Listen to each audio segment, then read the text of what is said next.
I tell you, folks, we are looking at the largest stock sell-off after an election in American history.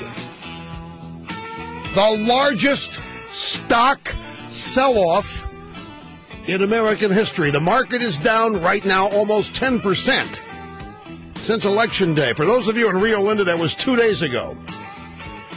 This is tracking to be the worst post-presidential election 3-day period since at least 1900, the worst so far. The market was down 6% in November of 1948. We're right now tracking to be much worse than that. However, ladies and gentlemen, the drive-bys are not suggesting that Obama has anything to do with this. Stock market's still falling. What is it, down at 324, down 6 or 486 yesterday? Now, let's connect the dots. By the way, welcome back to Rush Limbaugh program here on the EIB network. Let's connect the dots. On Tuesday, we elected a new president. The new president promised to increase corporate taxes, increase capital gains by a third, increase the top marginal tax rate on income, impose a massive new energy tax that would bankrupt the coal industry. Did you hear that, Rachel? He wants to bankrupt the coal industry. His party is now talking about a government takeover of 401ks. In addition to you losing your 401k, can I make a point to you about this? Imagine every 401k and SEP-KEO plan in the country, and the government takes them over. They're going to pull them out of the stock market. Your investments are in the markets and wherever else you have them. They're going to take your 401k. The way they're going to sweeten this for you is take your 401k back to its August levels before the market decline. They're going to say to you, we're going to restore the full value of your 401k. And you're supposed to have your tongue on the floor panting, going, really? Really? Oh, wow, I love Obama. I love a Democrat. Right. Then they take your 401k away from you after they restore the value, and they put it in your so-called Social Security fund, which is bankrupt. And they're going to grow it by 3% each year with government bonds. And they're going to adjust that for inflation.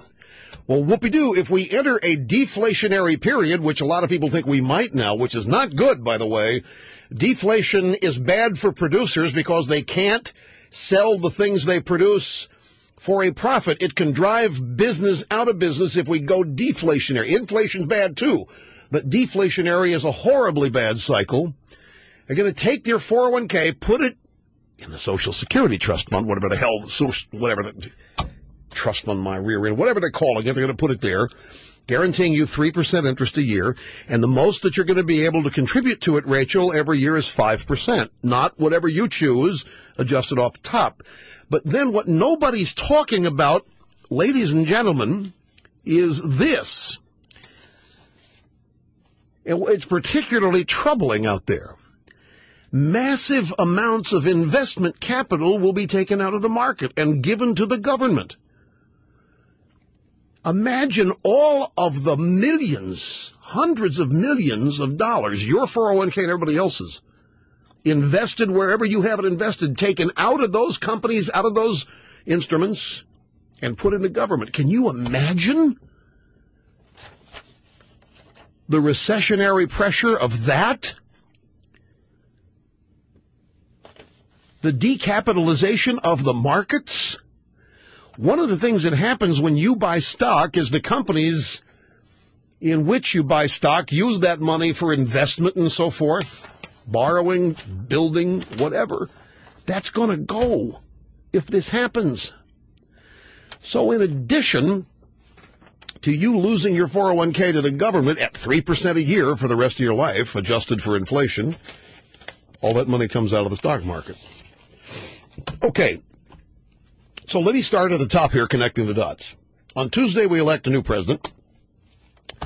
New president promised, even before the election, by the way, when we had a 4,000-point drop, the president promised to increase corporate taxes, capital gains taxes, the top marginal income tax rate, a massive new energy tax that'll bankrupt coal, and his party's talking about a government takeover of 401k plans. So on Wednesday, the Dow drops about 486 points.